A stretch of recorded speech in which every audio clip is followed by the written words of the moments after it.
2024 সালে মুক্তি পাওয়া একটা horror survival movie don't move থেকে ঘুরে আসা যাক।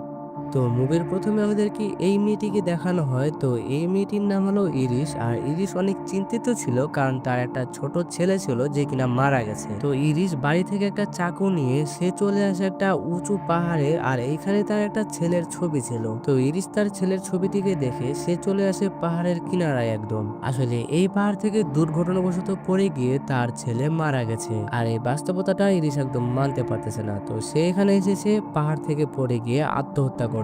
তো তখন এখানে একটা ছেলে চলে আসে। তো এই ছেলেটির নাম হলো রিচার্ড। তো রিচার্ড বুঝে যায় যে এই মেয়েটি এই পাহাড়ের কিনারায় কি করতে এসেছে। তো রিচার্ড ইরিশের সাথে কথা বলার চেষ্টা করে। তখন রিচার্ড তার জীবনে ঘটে যাওয়া একটা কাহিনী ইরিশকে শোনায়। তো রিচার্ড বলে, আমি একটা গাড়ি দুর্ঘটনা করেছিলাম, আর ওই দুর্ঘটনার কারণে আমি অনেক গুরুতর আঘাত পাই। প্রায় আমি 2 মাস হসপিটালের বেডে শুয়েছিলাম, আর আমি লড়াচড়াও করতে পারতাম না। তখন আমার মাথায় একটা কথা আসতো যে আমি এই মর্মান্তিক হাসপাতালের জীবন থেকে যত পারি অনেক দূরে পালিয়ে যাই, কিন্তু আমি এখন সম্পূর্ণভাবে সুস্থ হয়ে গেছি আর ঠিক হয়ে গেছি। আসলে খারাপ সময়গুলো সারা জীবন মানুষের জীবনে থেকে যায় না। আসলে রিচার্ড চাচ্ছে ইরিশ যেন আত্মহত্যা না করে। তো ইরিশ রিচার্ডের কথা শুনে আর আত্মহত্যা করে না। তারপরে তারা দুজন ওখান থেকে চলে আসে তাদের গাড়ির কাছে। তো রিচার্ড তো তার গাড়িতে উঠে যায়, কিন্তু ইরিশ তার গাড়িতে উঠতে পারতেছিল না, কারণ রিচার্ডের গাড়ি ইরিশের গাড়ির অনেক কাছাকাছি ছিল। সেই কারণে ইরিশ তার গাড়ির দরজা খুলতে পারতেছিল না। তো এইটা দেখে রিচার্ড একটা ছাতা নিয়ে গাড়ি থেকে বাইরে বেরিয়ে আসে। তো ইরিশ রিচার্ডের হাতে ছাতা দেখে বলে, এখন তো বৃষ্টি আসবে না, তাহলে আপনি ছাতা নিয়ে কেন নামলেন? তো রিচার্ড বলে, সবসময় প্রস্তুতি নিয়ে থাকা ভালো।